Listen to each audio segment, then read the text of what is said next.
Welcome to the next component or module of this training, where I'll be talking about how to prepare the client for service delivery. And there's many different ways in which you can do this, but I'll primarily be talking about building rapport and gaining assent. These are the task lists that are covered, or items on the task list that will be covered in this section for the RBT second edition, as well as the test content outline, the third edition of the test content outline. So what is rapport? Ultimately, it becomes very important in the environment in which you're going to find yourself working. And the importance of therapeutic rapport has been highlighted throughout the intervention literature. Positive therapeutic rapport has been associated with favorable therapeutic outcomes among autistic and non-autistic children and youth. For children on the autism spectrum, researchers have also investigated child pre-treatment characteristics such as emotional or behavioral functioning and autistic features and how they relate to rapport and intervention outcomes. Ultimately, the better rapport, the better the outcomes, the better the rating of the outcomes and the intervention as well. Studies have highlighted that alliance trajectories suggest that child characteristics may influence rapport, and that rapport may fluctuate throughout treatment, but ultimately, the better rapport, the better the outcome. So the importance of building rapport within sessions, prior to teaching, can't be understated.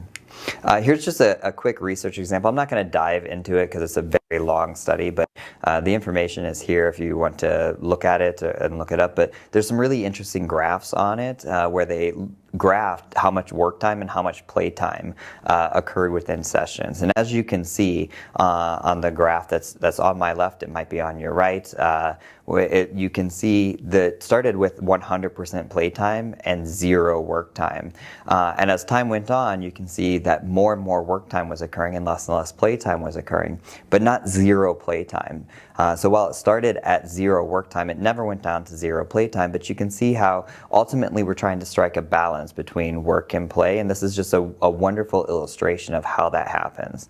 And you can see another graph that's the percentage of work and play time and how that's changed as well. So essentially the same graphs here showing the same thing. That ultimately shows we need to strike a balance between work and play, and building rapport is a wonderful way to do that.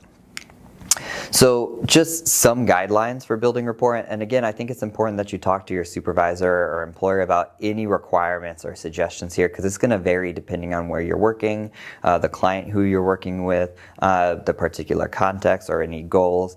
So these are general guidelines. They're not meant to be rules, and I encourage you to seek specific suggestions and guidelines from your supervisor or employer.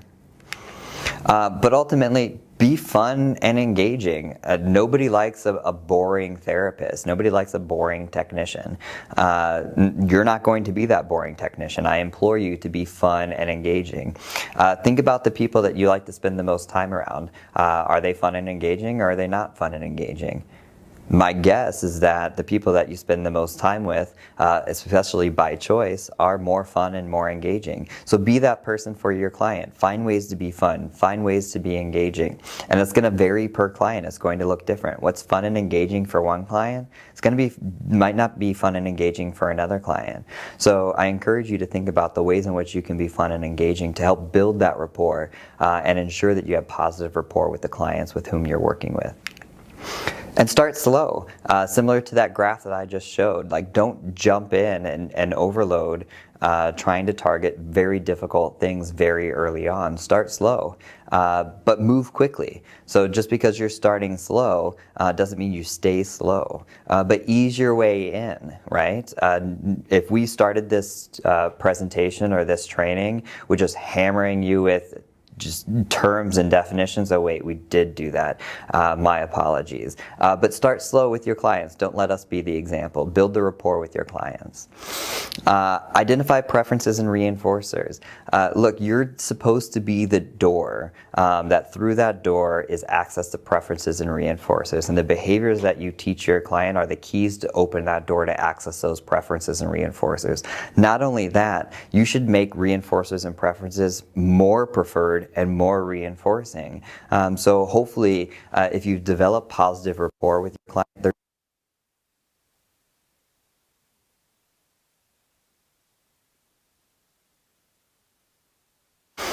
Be flexible. We emphasize flexibility over and over and over, and we'll continue.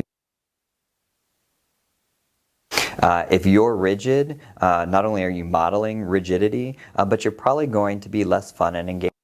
Be flexible. Be willing to go, but continually working towards a terminal outcome.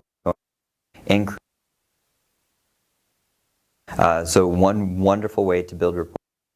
Ease up a little bit. Be a little bit flexible. Ultimately, you also want to listen and observe. You can't.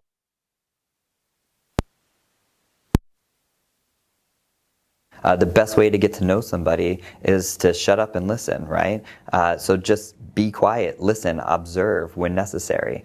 Sometimes you might need to listen less, sometimes you might need to observe less, sometimes you might need to observe more. But a wonderful way to develop rapport, and one way to truly get to even work when we're talking about providing services for whatever demographic you find yourself, listen and observe. We promote something called in-the-moment assessment that goes along with listening. We'll talk much more about that throughout this entire training. Justin has already talked. But in-the-moment assessment means that you're assessing in the moment, you're making changes in the moment, you're seeing what your client is doing and the outcomes of what they're doing, and any changes that you would need to make to improve the quality of the session, the quality of your teaching, the quality of the environment. It goes and goes and goes and goes. So in-the-moment assessment is a wonderful way to help ensure that you're building rapport. Be consistent, right? So if sometimes I engage in behavior and it gets me one thing, and sometimes I engage in behavior and it gets me another thing, or doesn't get me access to something, that might hurt our rapport, right? So if I ask you for help, and sometimes you help me and sometimes you don't, that might impact. That doesn't mean that you should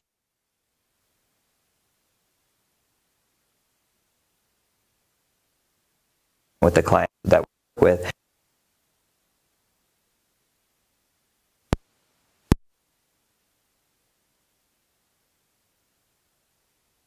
When they do certain things, you're going to behave consistently for them and with them.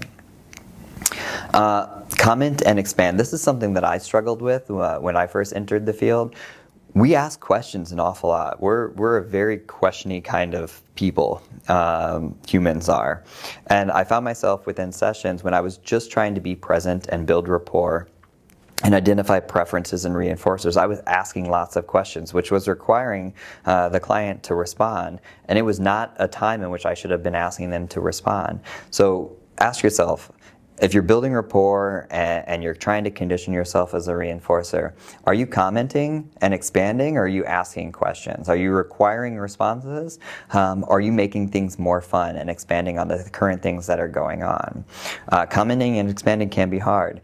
Can is a word that is a wonderful thing to self-assess and identify. If you're trying to just build rapport or be a part of play or make something more fun, are you throwing out words like can in front of all of your comments that would turn them into questions that would require responding when you might not necessarily want to require responding? Is something to consider. Now that doesn't mean you should avoid requiring or responding, but with respect to early on, starting slow, being fun and engaging, and identifying preferences and reinforcers, might want to avoid those early on. And ultimately, be available.